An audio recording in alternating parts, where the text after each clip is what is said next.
Snooze kusit. Amni ko hujikki. Sit li miyamzeo.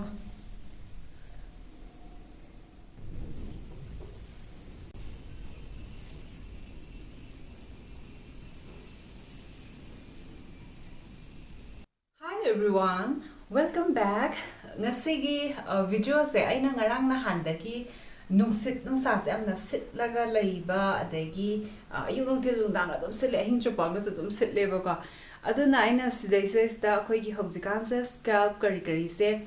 kangakpa dagi skin sing se su yamna kangsan ba sigumba se yamna thokpa matam ne habadi nungsit nungsa sna khoi se sta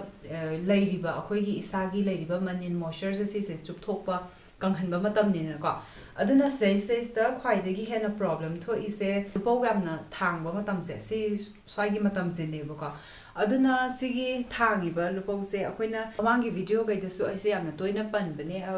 care kamaina tawdagi haibado aduna hair care gi ai gi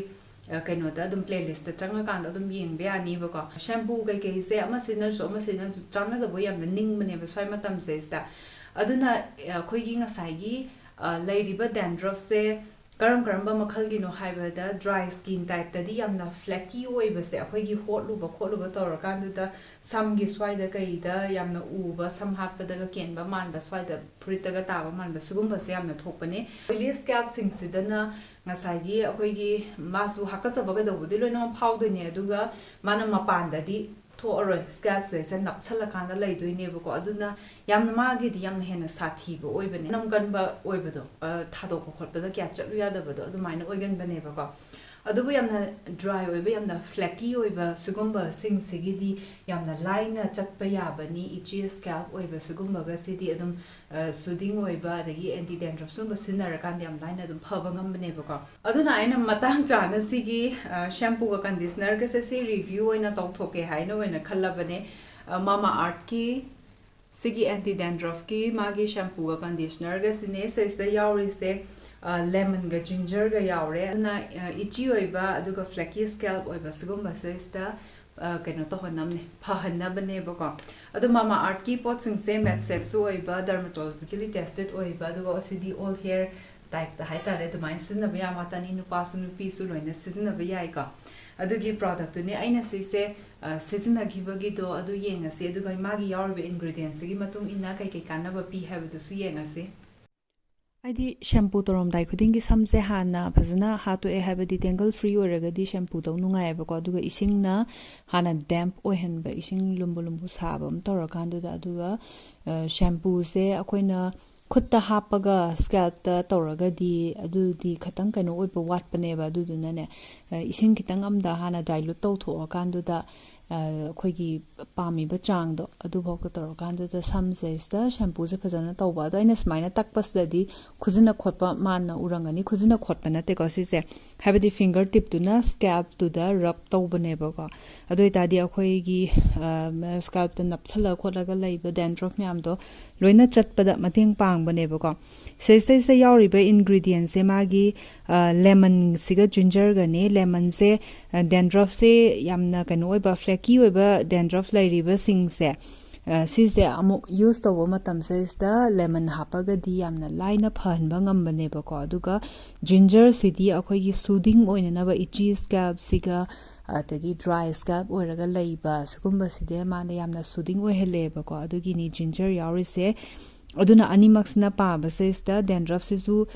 kokhan ba aduga yamna gentle oina cleanse to do adumaina oi aduga itchy scalp se su oi hendre yamna soothing oi hele dana ko aduni aduga conditioner sidi akhoi di length ta khaktang tawrakan du dang hak thammaga adum isingna thadokhi ba sini last rings da aina champra khra hapaga thadok adu thadok trasu yai chap manare ba ko hojik de aduga sigi video se mama art na sponsor to virak video ne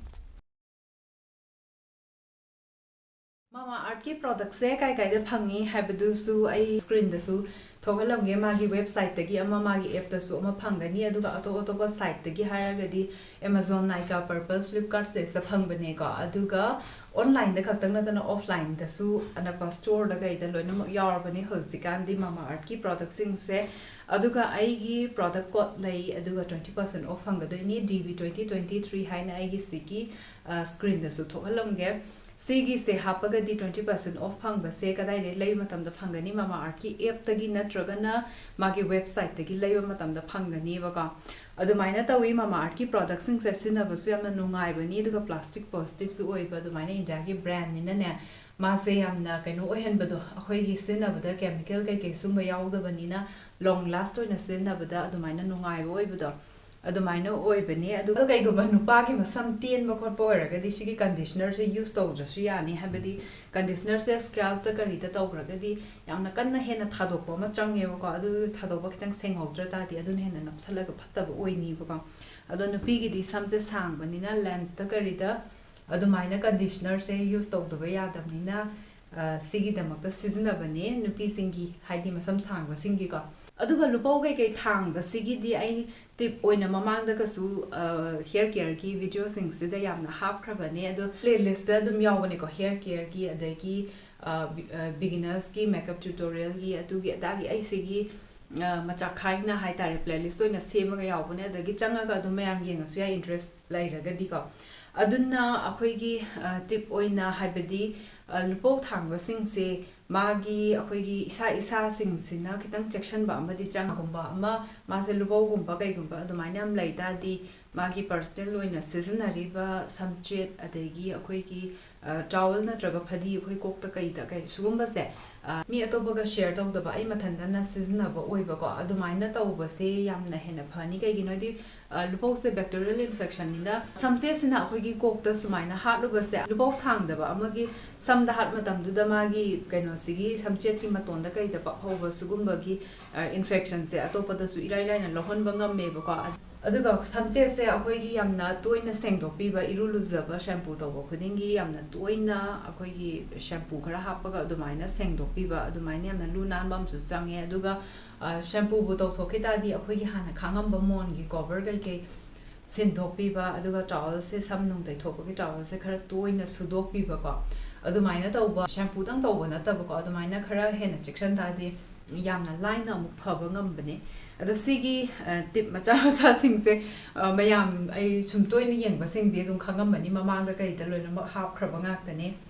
adu ngasigi video se ai se sa dilo shalage yamna karma mong ki video pa mi habadu su comment ta tawbiro o habadi kitang akap na bo oina ai adu da video sem badu ne hena line na tho e ba ko ingon da de adu ngasigi video se di se sa lo shalage next video da mu thengna rasika bye bye